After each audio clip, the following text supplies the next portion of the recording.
Hey guys, what's going on? My name is William with Carboxyl Gaming, and I'm here with a gameplay commentary for you. Just a quick note on the gameplay before I get started in the commentary. It is a team deathmatch on Hijacked. I'm using the Vector with a suppressor and laser, and perks are Flak Jacket Lightweight, and the perk 1 Greed wildcard, and also Tac Mask and Dexterity and the perk 3 Greed wildcard. My streaks are UAV, Counter UAV, and Lightning Strike.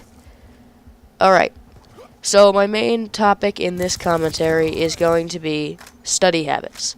So, I have midterms all about this week and all of next week, and that got me thinking about study habits. So, how to study and where to study. And I've come up with a few suggestions for some people who may need them about studying. So, my first suggestion for you all is go to a place where there are 0 distractions.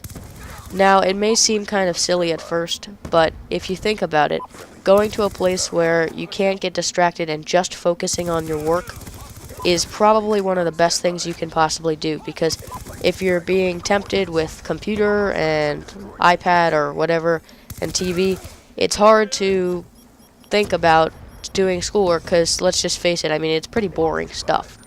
So, the best thing that you can possibly do in a situation like that is just get away from it all. If you just get away from it all, you can focus more on your work and get stuff done. The second thing that is a good thing in studying is flashcards.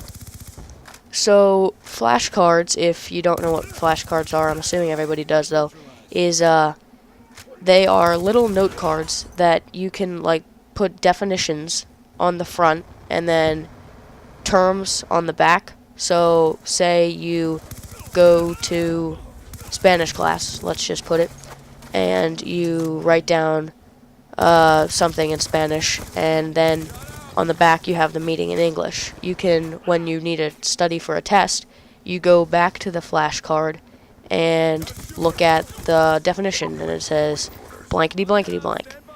And then you can say it in your head what you think it is in English, and then you can flip it over.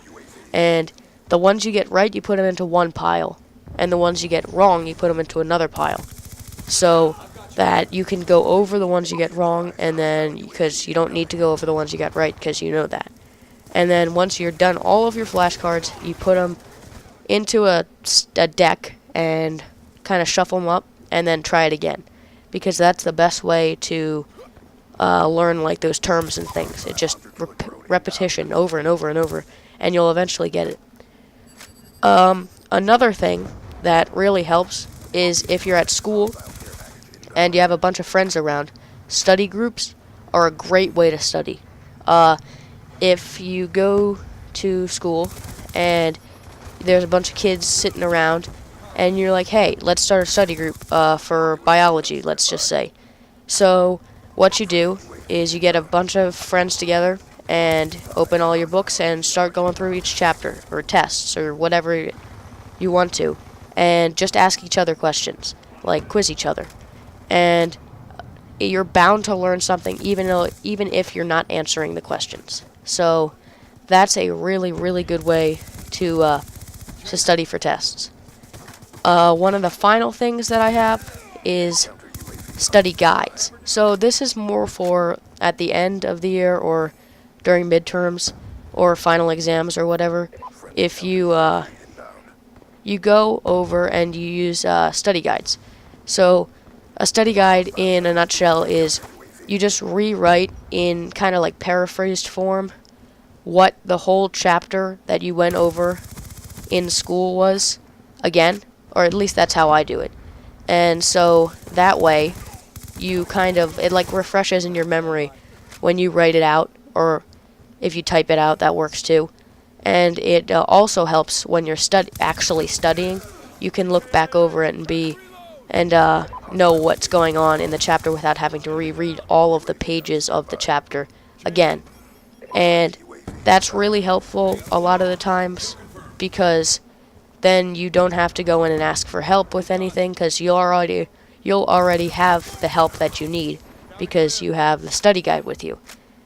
And it's also good to have the study guides, because then during if you have a study group, you can all have one, and that's an easier way to quiz each other than going over tests or the book itself that you're learning from, because then you'll have a real, like, it'll be a real paraphrased thing, so you'll know what the facts are, and you'll know, like, immediately what the facts are, so you don't have to find the answer, and it just makes everything a lot simpler to study from.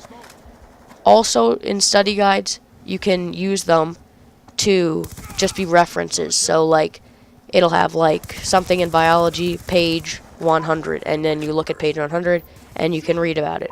So that's a really good thing to have. Okay, that's the commentary. I hope you enjoyed. Please like the video and comment. Any feedback would be really helpful. And I'll see you guys next time.